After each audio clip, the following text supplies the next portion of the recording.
Hello world of YouTube, and welcome to another episode of... Expectations. Reality. The show I always say I'm going to do more, but then always end up immediately shelving the minute I decide to sit down and work on another episode. A show where I sit down and talk about what I thought a game would bring to the table before telling you what it actually brought me to the table.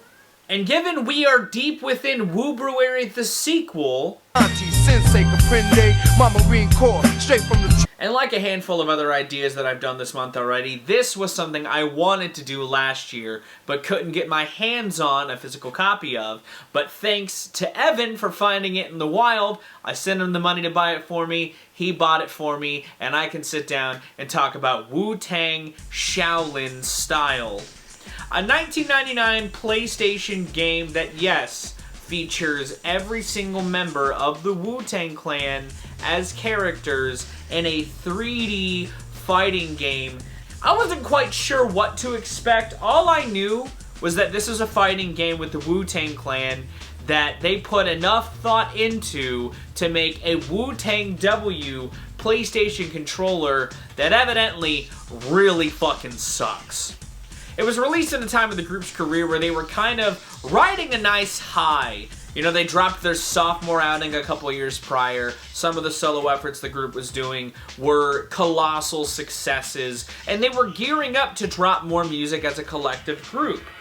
And this kind of makes sense. You know, this is a very 90s-ass thing. Licensed games were a thing, but before Guitar Hero made music and video games a little more easier to have a marriage, groups did shit like this sometimes. You know, Aerosmith was in that one arcade rail shooter. I used to have a Motley Crue pinball game for my Sega Genesis, and obviously Michael Jackson had a great relationship with Sega early on. Michael Jackson's Moonwalker was a big hit for that console.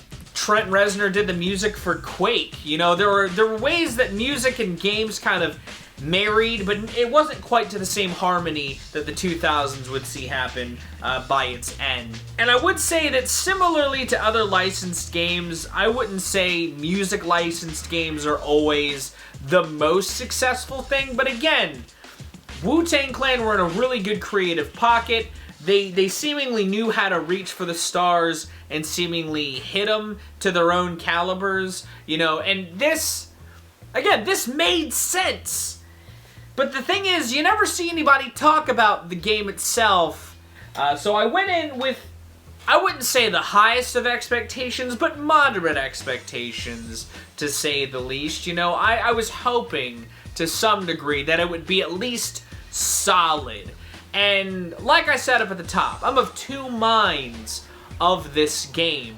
It is a game that has a lot of care put into it in some aspects, but it's baffling that in other aspects, that same level of care isn't put into the package. And it leaves the full package a bit mixed, in my opinions. And before I sort of talk about the things I didn't like, I feel like I should start with what I do enjoy and what parts of care I appreciate were put into this game. You know, the fact that every Wu-Tang Clan member is here, and they all have their own fighting style, that is sick as hell. I also like that on some of the missions that have you pair with a Wu-Tang Clan member, it's not always the same member, so you get to see everyone else's fighting styles get displayed, even passively, to kind of entice you to maybe check them out.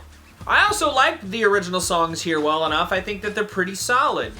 The combat makes sense, the fighting makes sense once I knew what kind of game this actually was. It's strange, I kind of went into it thinking it was going to be like a Virtua Fighter 2, but it's more like a Fighting Force 64, and it's also strange because, like, the game itself is built off of the engine of a different game that never even saw the light of day.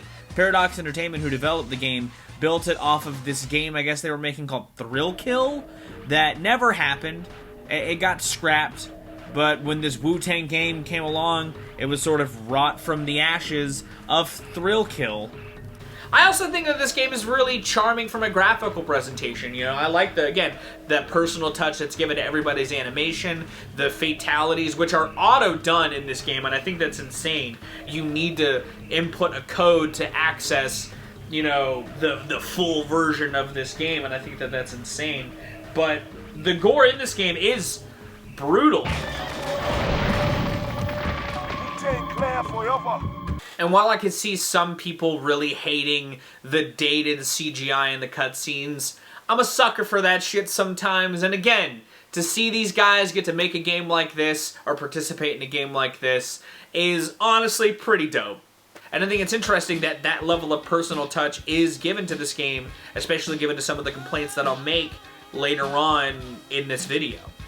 And I think that while the level of progression makes sense as far as the growth and learning of the game, the curve, the game is ultimately kneecapped because it doesn't control as tightly as a fighting game of this era that is great does. You know, again, Tekken, this ain't. And there were a handful of instances, especially when it came to like the later in the game levels, I reached some real walls that didn't feel like they were due to user error.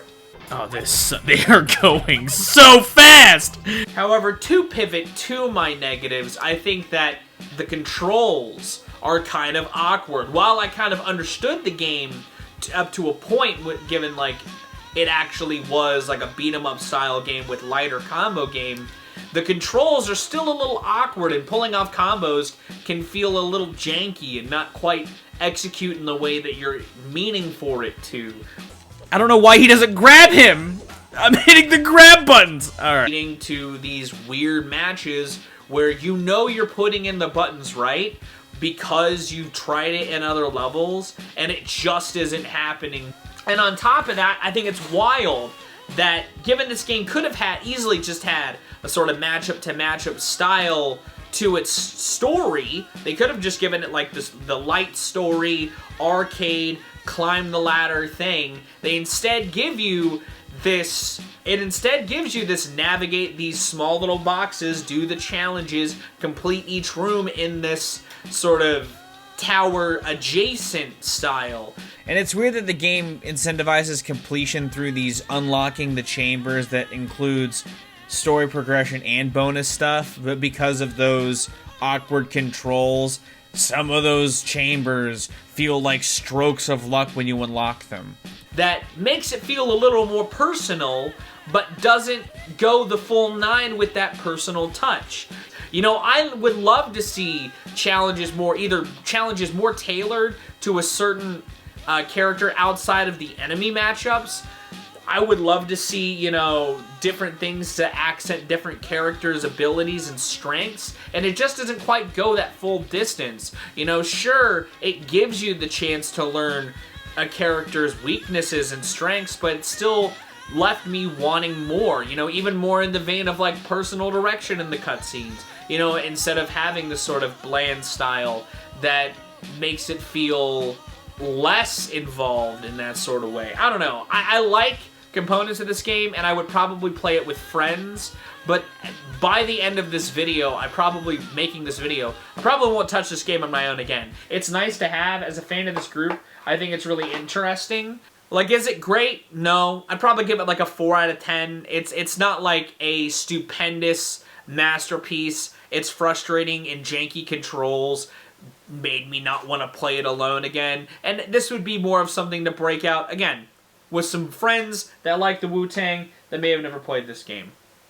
But those are my thoughts on this, on Wu-Tang Shaolin Style. Have you played this game? Do you hate it? Do you like it? Let me know in the comments down below. If you like this video, give it a like. If you want to see more, consider subscribing. Thank you so very much for watching. I've been Viral Rack. You guys have good days, lives, and situations, and I'll see you another day. And Ghostface is dead. It's just me and Inspector Deck. I've got another life, but now I don't. Now I'm back down to my